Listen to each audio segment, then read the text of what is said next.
You know that cup of coffee you're holding? It's so much more than just your morning kickstart. It's actually the final chapter of this incredible epic story. We're talking a 1,000-year journey that spans continents and cultures. So let's dive in and trace that journey right from the very beginning. I mean, have you ever really stopped to think about what it took to get that coffee into your cup? And no, I'm not just talking about roasting the beans or shipping them. I'm talking about a full millennium of history, packed with discovery, some serious controversy, and even conquest.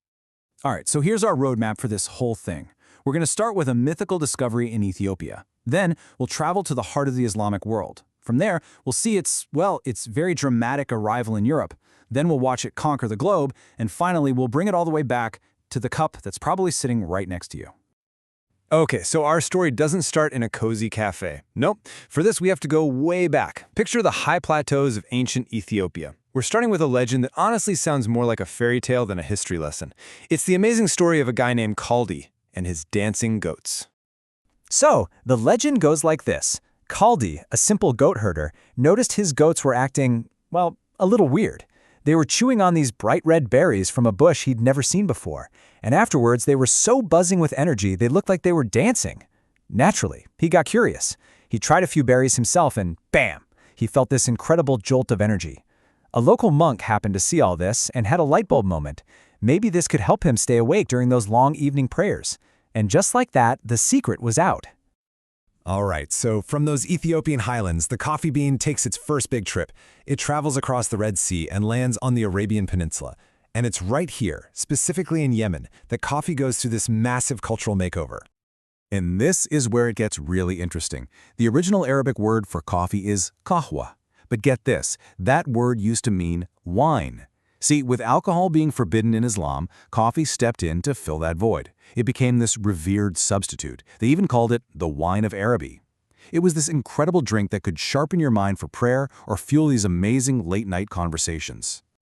And I mean, its popularity just exploded. By the 1400s, it's basically all over the Arab world. A century later, in the 1500s, the very first coffee houses started popping up. These places became the absolute center of social life. We're talking hubs for political debate, for listening to music, for just exchanging ideas. They were the place to be. But when this beloved Middle Eastern drink finally makes its way to Europe, oh boy, it was not a warm welcome. It was met with a ton of suspicion. This wasn't some quiet introduction. It was a full-on culture clash, just loaded with controversy. I mean, just look at the battle lines that were drawn. On one side, you had people calling it the bitter invention of Satan. Seriously, they thought it was some kind of dangerous new drug and that the coffee houses were just breeding grounds for treasonous talk. But then, on the other side, you had the intellectuals and merchants who saw something totally different. They called it a medicinal marvel, the drink of intellectuals, a perfect catalyst for commerce. It was a huge debate. This whole thing really came to a head around the year 1600. The controversy landed right on the Pope's doorstep, Pope Clement VIII.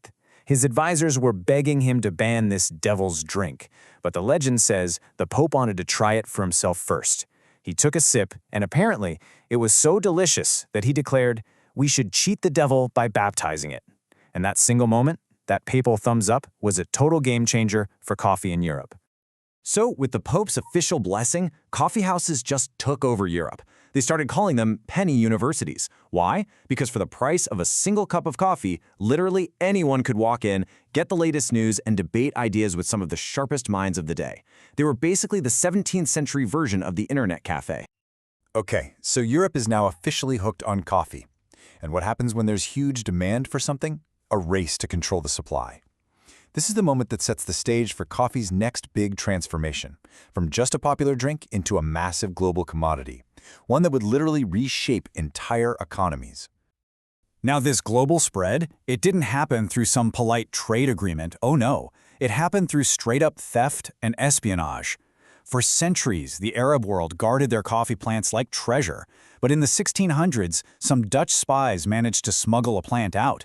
Then, a bit later, a French naval officer went on this harrowing journey, sharing his own water rations just to keep one single seedling alive on its way to the Americas. These acts of, well, let's call it botanical espionage, they broke the Arab monopoly and changed the coffee game forever. And from those few stolen seeds, entire coffee empires were built. The Dutch got things started in their colonies, like Java. From there, in the early 1700s, it just spread like wildfire through the Caribbean and into Central and South America. And by the 1800s, Brazil's production became so huge that it started to dominate the entire world market, a position, by the way, it pretty much still holds today. The result of all this, of this global conquest, it's just staggering. Today, coffee is the second most traded commodity in the entire world. The only thing traded more is oil. Just let that sink in for a second. Our entire planet basically runs on two things, petroleum and coffee. Which brings us right back to the beginning. We've just traveled 1,000 years and crisscrossed the entire globe. So now, let's bring this epic story all the way back home, right back to the cup in your hand. So think about this incredible journey we've just seen. This one bean started out as a mythical berry that made goats dance in Ethiopia. Then it became a revered spiritual drink, the wine of Araby. After that, it was the intellectual fuel that powered the Enlightenment in Europe. And finally, it became the massive global commodity we know today, an entire industry born from daring, trade, and a little bit of theft. So, from those Ethiopian highlands to the bustling markets in the Middle East, into the smoke-filled salons of Europe, and then across massive plantations all over the globe, that entire sprawling, incredible journey, it's all right there, distilled into the cup you're holding. So here's the big takeaway. That daily coffee of yours, it's not just a shot of caffeine, it is a liquid piece of world history. So the next time you brew a cup and take that first sip, just pause for a second and ask yourself, what history am I holding in my hands right now?